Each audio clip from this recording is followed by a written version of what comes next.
Bien, rebonjour. Donc, retenons que l'équilibre du producteur peut être obtenu de deux manières différentes, c'est-à-dire de deux méthodes différentes, de deux façons différentes. La manière la plus, je dirais, directe, c'est la méthode graphique, mais à condition de bien placer la courbe et la droite. Et la deuxième méthode, c'est la méthode algébrique. Alors là, le problème du producteur donc s'exprime de deux façons différentes, soit, comme nous l'avons dit, une optimisation par maximisation, soit une optimisation par minimisation.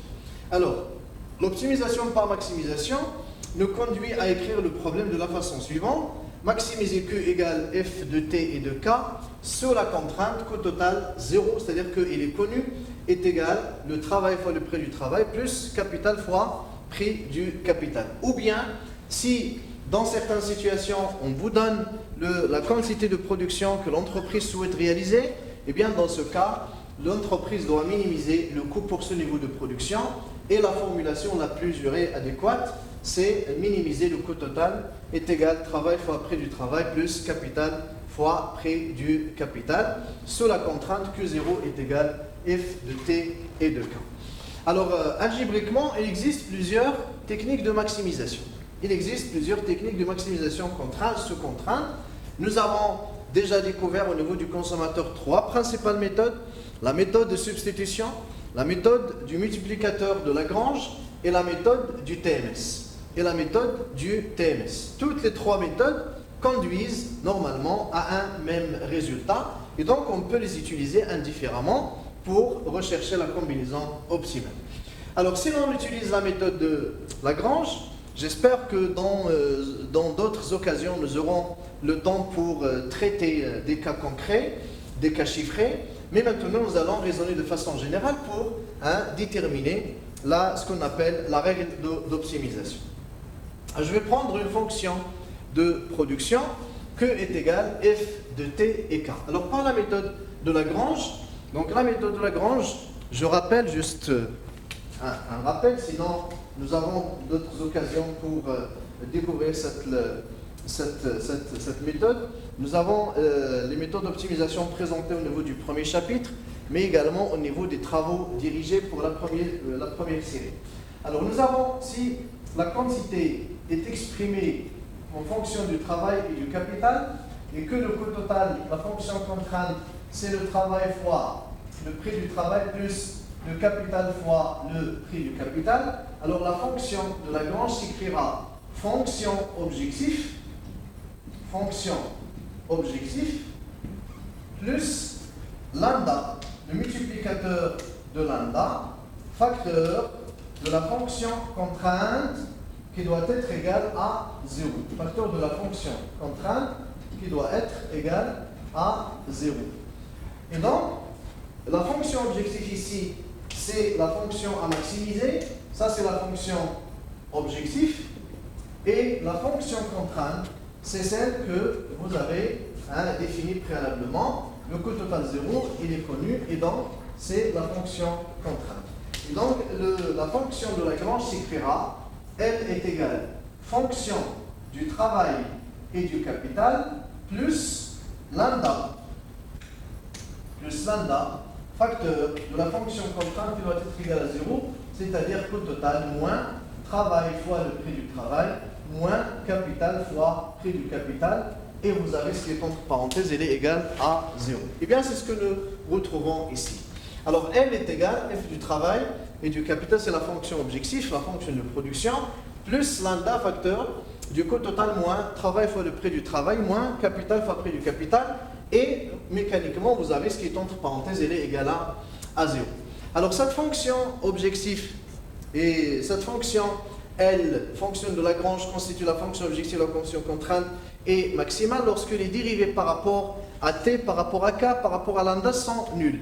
Alors, essayons d'annuler les dérivés successivement. L' par rapport à T, eh bien, c'est D de F sur D de T fois lambda fois. Donc, on va dériver, parce que la dérivée d'une somme, c'est la somme des dérivés. Et donc, on aura D de F, alors L' par rapport à T, sera D de F sur D de T,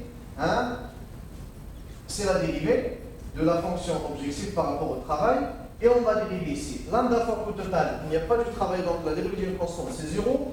Lambda fois travail fois prix du travail. Si on dérive par rapport à t, donc on aura plus et moins, c'est moins, donc moins lambda t. Lambda plus lambda fois moins capital fois prix du capital, il n'y a pas du travail, et donc la dérivée égale à 0. Ceci doit être égal à 0. Et bien, c'est ce que nous avons ici. D de f sur D de t moins lambda fois prix du travail égale à 0. Alors, D de f sur D de t, c'est quoi? C'est la productivité marginale du travail. C'est la productivité marginale du travail. Donc, on aura productivité marginale du travail est égale à lambda fois prix du travail. Et donc, lambda finalement est égal productivité marginale du travail sur le prix du travail. C'est l'équation numéro 1. Si l'on dérive par rapport à K, on aura L' par rapport à K est égal D de F sur D de K moins lambda coût total travail fois prix du travail. Donc il n'y a pas du capital, donc la dérivée c'est 0. Lambda fois moins capital fois prix du capital. Si on dérive par rapport à K, ce qui reste c'est moins lambda fois prix du capital. Ça c'est 0. D de F sur D de K, c'est la productivité marginale du capital. Et donc, on aura productivité marginale du capital moins lambda fois prix du capital égale à 0. C'est-à-dire que productivité marginale du capital est égale à lambda fois prix du capital. Finalement, on aura lambda. On va dégager lambda parce qu'on doit confronter l'équation 1 à l'équation 2. On aura lambda est égal productivité marginale du capital sur prix du capital.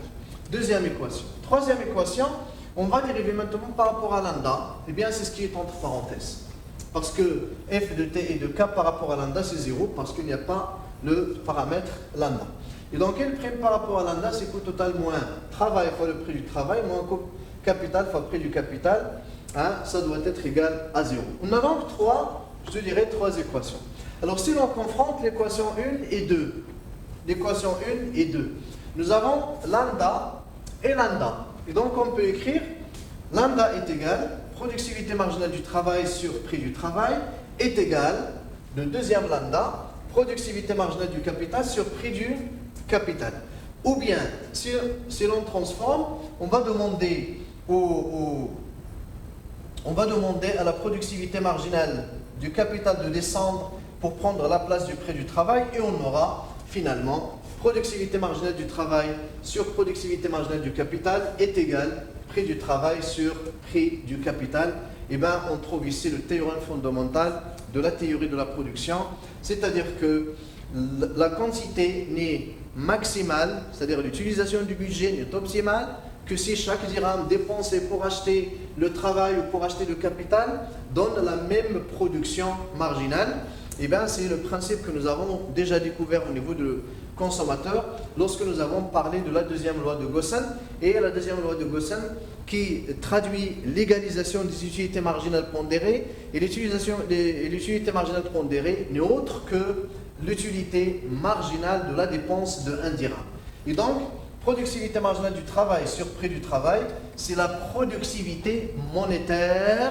C'est la productivité marginale monétaire, c'est la productivité marginale par unité de budget ou bien du coût dépensé pour acheter le travail ou pour acheter le capital. Donc finalement, la propriété de l'équilibre pour le producteur, c'est la même que pour le consommateur. Il n'y a utilisation optimale de budget que lorsque chaque dirham dépensé pour acheter le travail ou pour acheter le capital donne la même productivité.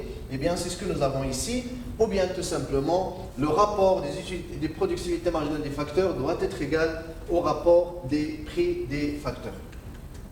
Bien, c'est ce que nous avons donc dit autrement. Alors, l'affectation du budget de production entre les facteurs est optimale lorsque la productivité marginale de chaque facteur est la même par unité monétaire. Productivité rapportée au prix par unité monétaire dépensée pour chacun des facteurs. Telle est donc la propriété de l'équilibre chez le producteur.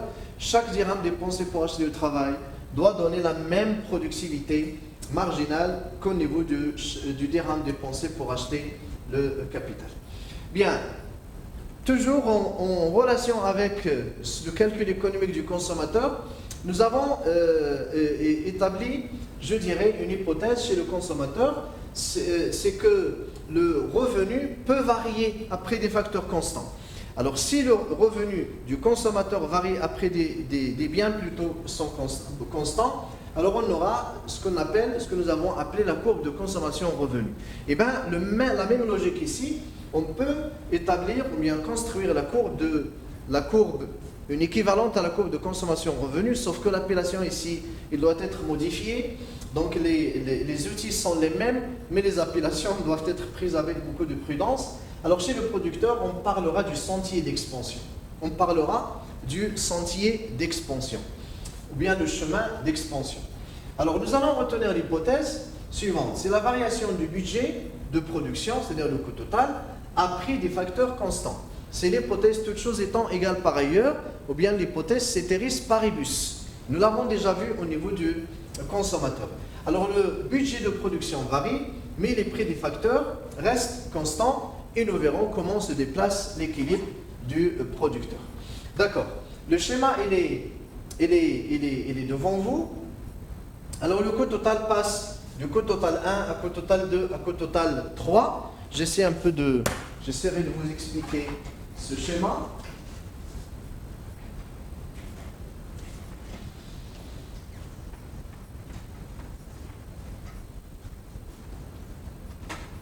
Alors, l'hypothèse que nous avons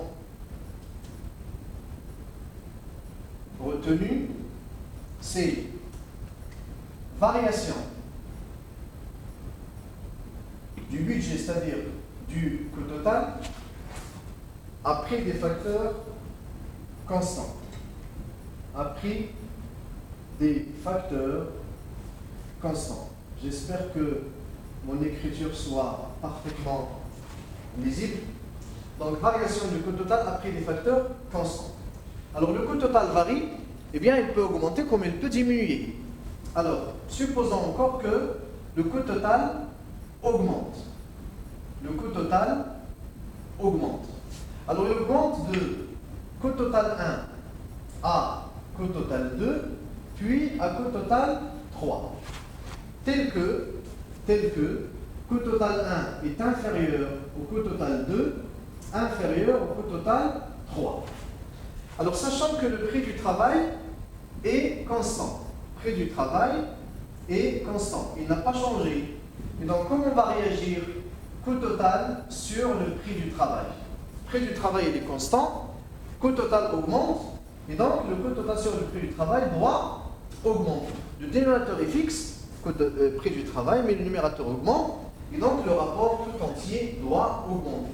Et donc, le coût total augmente. Et on aura coût total 1 sur le prix du travail est inférieur au coût total 2 sur le prix du travail, inférieur lui-même au coût total 3 sur le prix du travail. De la même façon, le prix du capital est constant, et donc on aura coût total 1 sur le prix du capital doit être inférieur à coût total 2 sur le prix du capital, inférieur à coût total 3 sur le prix du capital. Et donc, on aura pour chaque coût total une droite. Lorsque le coût total est égal à coût total 1, et donc la droite du l'isocoût, elle est représentée par cette première droite qui a pour abscisse coût total 1 sur prix du travail. Et pour donner coût total 1 sur prix du capital. Lorsque le coût total augmente, c'est-à-dire le budget de production augmente, sachant que les prix des facteurs sont constants, eh bien, les possibilités d'achat de l'entreprise pour les facteurs augmentent. Et donc, la droite se déplace à droite, mais parallèlement à elle-même, parce que les prix des facteurs sont constants. Alors, la droite ici se déplace parallèlement à elle-même, parce que le prix du travail sur le prix du capital est constant. Et rappelons que l'équation de l'isocoût, c'est moins prix du travail sur prix du capital, fois le travail, plus coût total sur prix du capital. Alors, quelle est la pente de cette droite?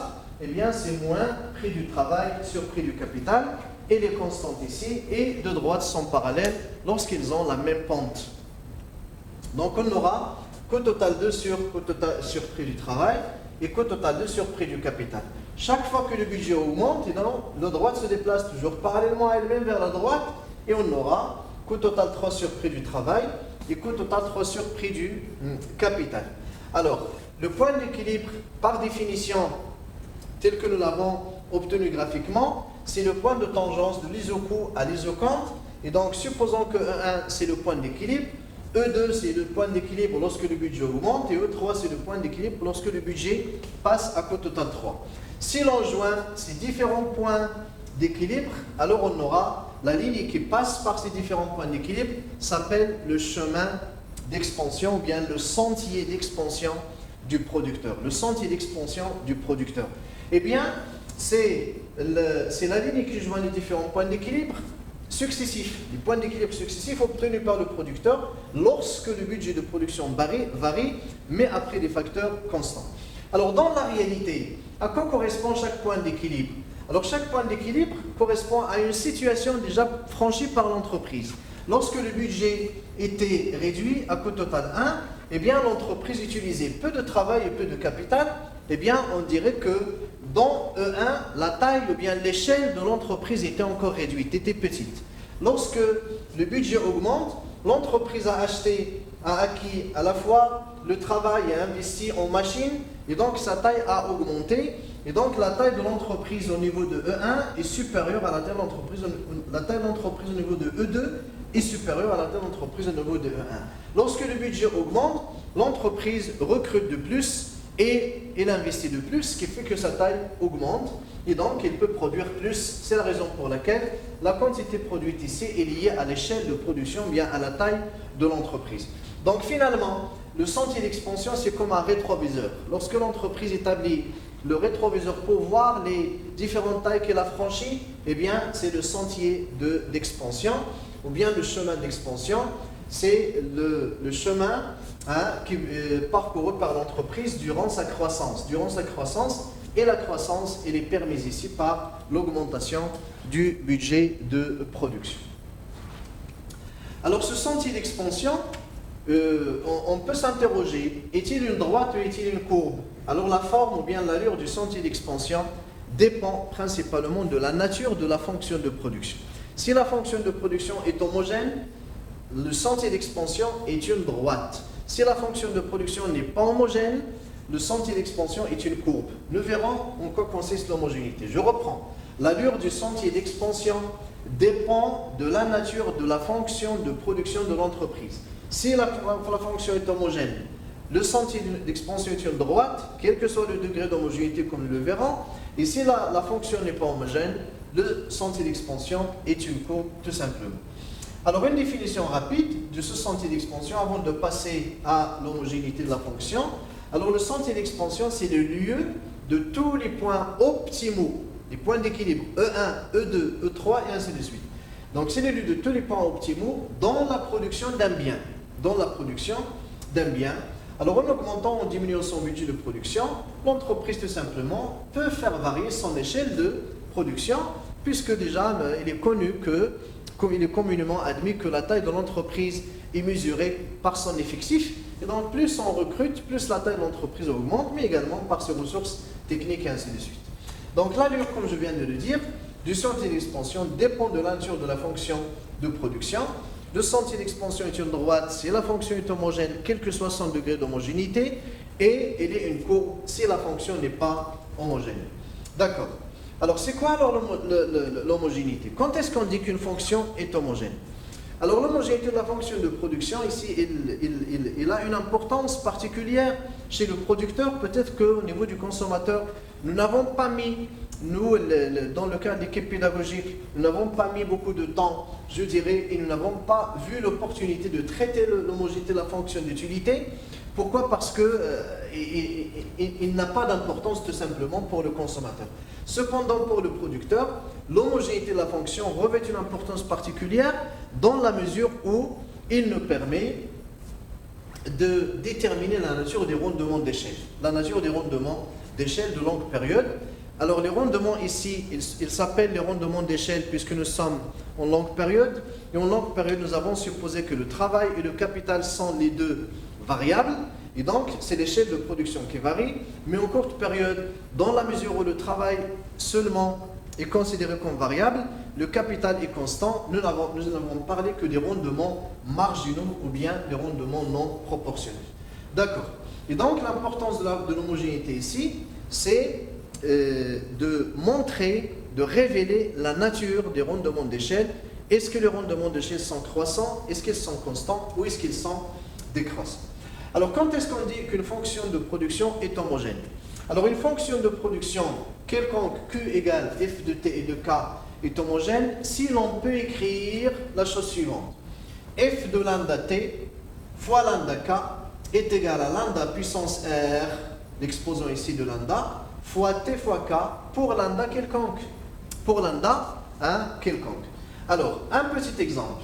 Q est égal f de t et de k est égal à 12 fois t fois k moins 0,5 t au carré moins 0,5 k au carré. Alors, f de lambda t, lambda k est égal 12 fois. Alors, chaque fois que je trouve t, ou je croise t, je le multiplie par lambda. Donc, j'aurai ici, c'est simple, 12 fois lambda t fois lambda k. 12 fois lambda t, lambda k, moins 0,5 fois lambda t, le tout au carré, moins 0,5 fois lambda k, le tout au carré. Donc chaque fois que je trouve t ou lambda, eh bien, je le multiplie par lambda, le même coefficient. C'est la raison pour laquelle on l'a appelé homogénéité, parce que les facteurs de production sont multipliés par un même facteur qui est lambda. Et donc on aura lambda et lambda, c'est lambda au carré. Lambda et lambda, c'est lambda au carré. T et k, c'est t au carré, c'est t fois k. Lambda fois t, le taux au carré, c'est lambda au carré fois t au carré. Lambda fois k au carré, c'est lambda fois au carré fois k au carré. Et donc, on peut mettre en facteur lambda au carré et on aura lambda au carré est égal à 12 fois t fois k. F de lambda t, lambda k est égal lambda au carré fois 12t k moins 0,5t au carré moins 0,5k au carré. Finalement, c'est lambda au carré fois, puisque ce qui est entre parenthèses, c'est la fonction de production elle-même. Donc, c'est lambda au carré fois f de t et de k, c'est-à-dire lambda au carré fois q. Eh bien, cette fonction est homogène de degré 2. Cette fonction est homogène de degré 2. Alors, ce degré d'homogénéité ici, il a cette importance particulière. Pourquoi? Parce que c'est le degré d'homogénéité qui renseigne sur la nature des rendements d'échelle exprimés par la fonction de production. Alors, si le degré d'homogénéité R est égal à 1, alors les rendements sont constants. Si le degré d'homogénéité est supérieur à 1, les rendements sont croissants. Et si le degré d'homogénéité est supérieur, je dirais à 1, est inférieur à 1, donc les rendements sont décroissants. Et donc, la nature des rendements d'échelle dépend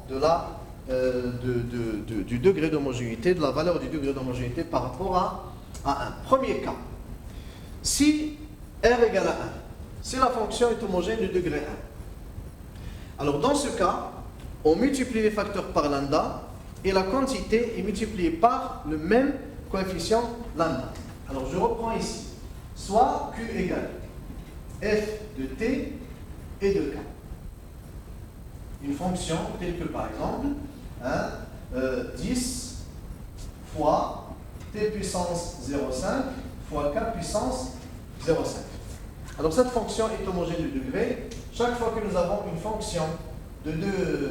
fonction puissance, alors R est égal, le degré d'homogénéité est égal à la somme de alpha et bêta, c'est-à-dire 1. Cette fonction est homogène de degré 1. Et donc on aura f de lambda t, lambda k est égal à lambda puissance 1 fois la quantité.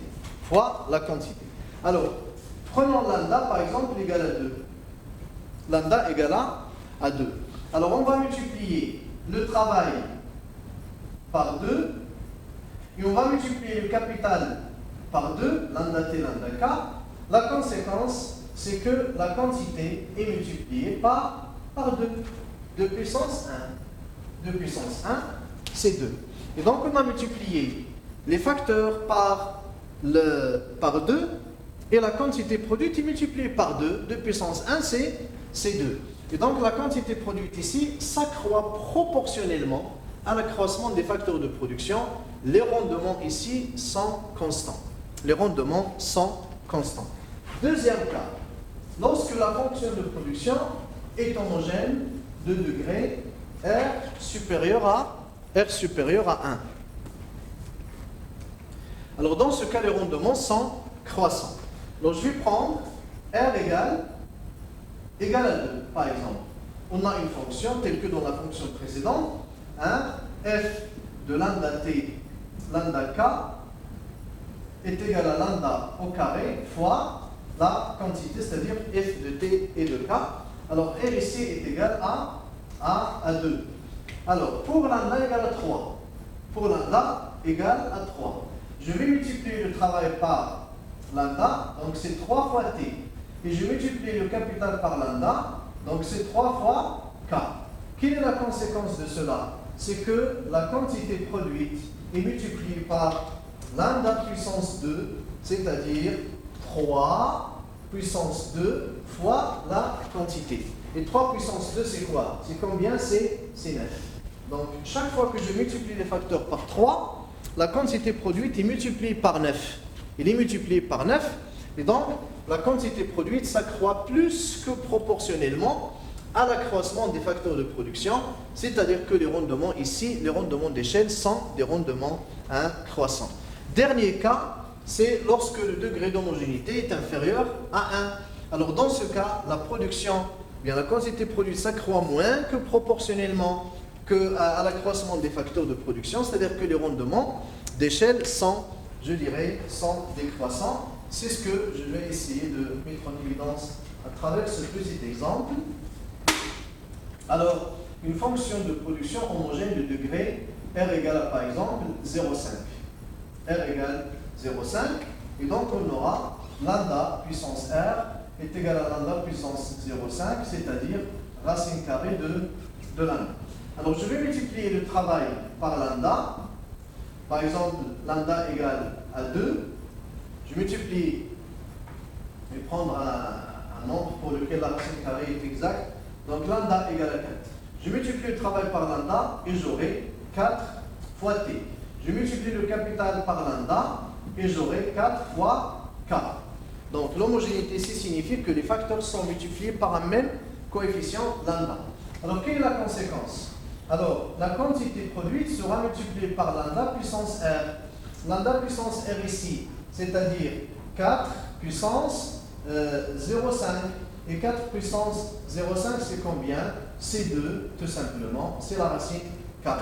Donc, vous voyez, nous avons multiplié les facteurs de production par 4, les 2, mais la quantité produite est multipliée uniquement par 2. Et donc, finalement, la quantité produite s'accroît moins que proportionnellement à l'accroissement des facteurs de production. Et donc, les rendements d'échelle ici sont décroissants. Voilà l'importance de l'homogénéité de la fonction de production. Cette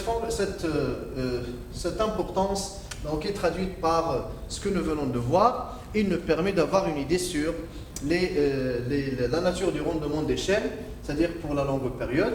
Je rappelle qu'une fonction de production est homogène lorsqu'il est possible d'écrire f de lambda t lambda k est égal à lambda puissance r fois f de t et de k. R ici s'appelle, je dirais, le degré d'homogénéité. Si le degré d'homogénéité est égal à 1, les rendements sont constants. Si le degré d'homogénéité est supérieur à 1, les rendements sont croissants. Et si le degré d'homogénéité est inférieur à 1, les rendements sont décroissants. Telle est donc l'étude de la fonction de production de courte période et de longue période. Dans la séance prochaine, Inch'Allah, nous verrons le comportement de la fonction de coût.